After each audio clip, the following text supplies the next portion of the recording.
Hi guys, welcome to today's video. It is podcast style, but today I'm going to share my experience with being a doula and transitioning from that role to my call, hearing the call to midwifery and quieting that call for a bit as well. I think that's a part that some people don't really talk about. I don't know if it's everyone's experience that there's a gap between hearing the call and taking action on it, but that has been mine so far, and I'm taking the slow path. I'm taking the path of traditional midwifery, where it's not really a laid out process. I don't really think a lot of midwifery is, even though we like to act like it is when we put schools and preceptorships and things like that in the mix. I guess there are straightforward paths, but mine is going to be a slow process, and I just want to share a little bit about that experience to show that there's another way to follow the call. I'm already rambling, but I guess that's what happens when these things are just spontaneous. So it all started when I became a doula in 2019. In September of 2019, I had my doula training with a Life of Peace and Wellness Education Institute, and that's a mouthful for 9 a.m. It was a beautiful, life-changing experience. There's like a force to be reckoned with when we're in the presence of people that have been in this field. It's almost as if we're meant to feel this energy and feel what this work could mean for us. Like, I feel like trainings are so important because we really take a lot from them. And it's not just the information, it's the energetics. And their energetics were just so pure and resilient and divine all at the same time. It healed me. There was a healing in what she brought to that training. And it made me realize that I was walking around in my life very stressed out, very anxious. And I left feeling very different after that training because it made me wonder how I could become more in tune with myself, with my peace, with the energy that I carried. I really felt invigorated after leaving that training. And when I got home, my boyfriend at the time, Jared, the father of my children, was like, "Do you ever see yourself pursuing midwifery?" And it caught me off guard because I hadn't been up until that point. I was like, what? Well, like, how would I ever do midwifery? It's so scary to think of that. And then I sat with that for a minute and I heard this voice. I remember in that exact moment. And looking back now, this is God. This is how God whispers into our life. I just hear everybody has to start somewhere. And this really planted a seed that led to a lot of research. And in my research, I found out about all of the different types of midwives and the regulations that are put on midwives and, you know, what states allowed what and all of this stuff that I had absolutely no idea about. So I just began researching. And then the pandemic hit. So I had a lot of time on my hands because my volunteer births, you know, I was able to see them in person for prenatal visits and things at their own discretion, but I wasn't able to attend their births in the hospital. So I was just really given all of this time, and this is when I also started my YouTube channel, and I was learning and I was serving, and I was getting really clear on the type of doula that I wanted to be, and it felt really good, and at the same time, I was just like completely overwhelmed by all of the options out there. And I was just taking it all in. So it was just this thought in the back of my head and this interest that I didn't know what to do with. So I kind of just sat with it, and I took on my first volunteer birth doula clients. And one was a really great friend who actually led me to doula work. And unfortunately, I couldn't attend her hospital birth, but she had a beautiful experience. And she was induced, and she had a smooth induction. Her baby came fast.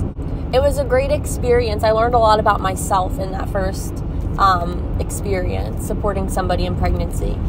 And then my second volunteer birth, we did our prenatal sessions, we practiced comfort measures, we did a few maternity Reiki sessions, and she actually free birthed her baby. And here I was, a baby doula, brand new, not knowing much. And I see these two completely different experiences. One that's a little bit more managed in the hands of an OB and led down a medicalized route. And then this other experience where she made her decisions on her own and she let her baby come when her baby was ready. And there was different ways to fear release and work on the body and work on the mind and prepare for this free birth. So it was really interesting for me to see both sides. That really set the tone, I think, for my experience. It was at that time that I was learning about Indie Birth and their midwifery program and what their beliefs are, and Free Birth Society and how they kind of, walk in this world and what their message is, and, the different types of doulas and childbirth educators. I was really open to all of these different ways to birth, and I loved that there was so many different options. And that was also around the time where I came across the term traditional midwifery. And it kind of started with Ina May's books. I loved the stories of being on the farm. I was completely fascinated by the birth stories.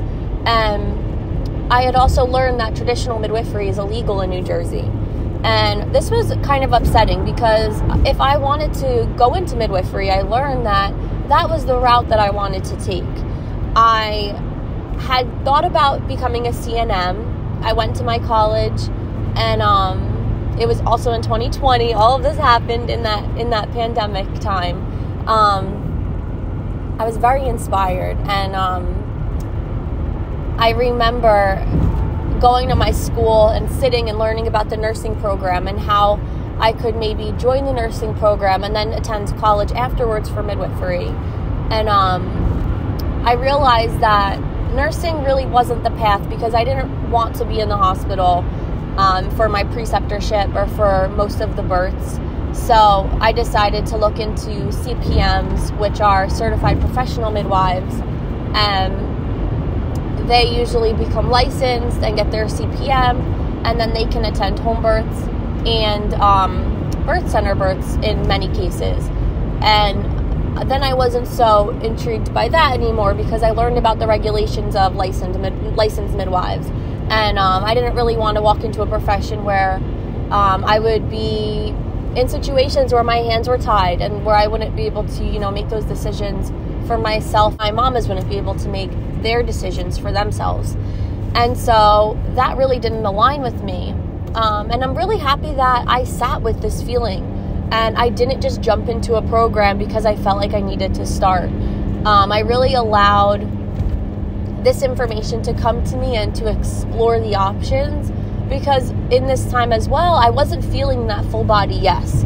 I was feeling, not right now. Like maybe in the future, I'll be able to begin working as something else, somewhere else where I'll get the opportunity to explore traditional midwifery. But I was just remembering before when I was thinking of this story that my body was saying no, even though my heart was saying yes. And it was during this time that I then started to attend hospital births. And I remember feeling very disappointed. Like after all of the births that I attended that year, which was only 7, and even if the moms didn't feel disappointed, I felt disappointed because I knew what they wanted going in, and most of the time it's not what actually happens in that space. This is regarding certain ways of birthing. There are hospital protocols, and that does prohibit certain things. And even though mamas can say no, there is a bit of fear-mongering that can happen in that room. So it's really tough to witness. Moms deserve more. Like, we all deserve way more for our birth experience. And in that first year of births from 2020 to 2021, it was really made clear to me that I really wanted to get to the point where I could provide another option for mothers. That was confirmed in that year following the pandemic. And I just remember during 2020 walking with Lila in the neighborhoods that we lived by and just completely soaking in Indie Births podcasts and Free Birth Society's podcasts and a few other midwifery and postpartum podcasts. And I was really blown away by how women were waking up. I began to realize that we just so easily hand over our bodies and our power and our inner knowing to somebody that hardly knows us. And I am not in any way anti-medical. I just believe that we need to do better in providing options for moms. I hope that makes sense. It could be so much better, and I know that it can based off of our maternal health care system statistics.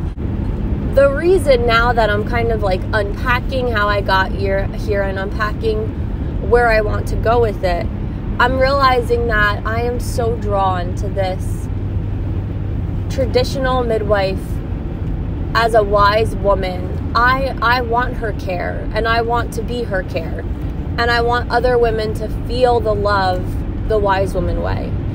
It is a unique, individualized perception on life.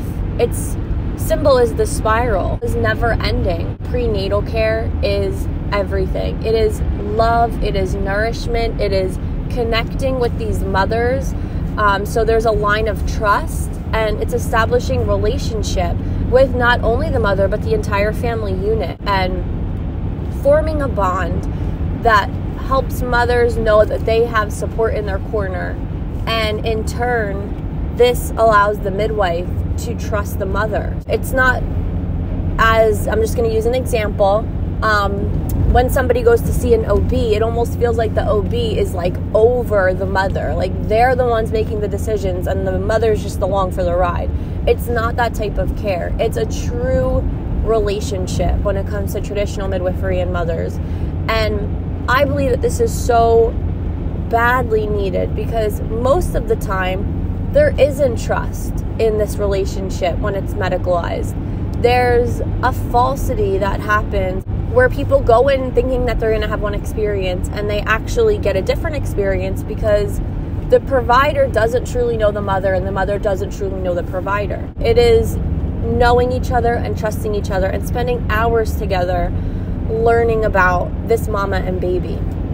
And that really speaks to my soul. I feel like this is the care that we are going to lose, and it's already on its way to becoming extinct if we don't preserve it.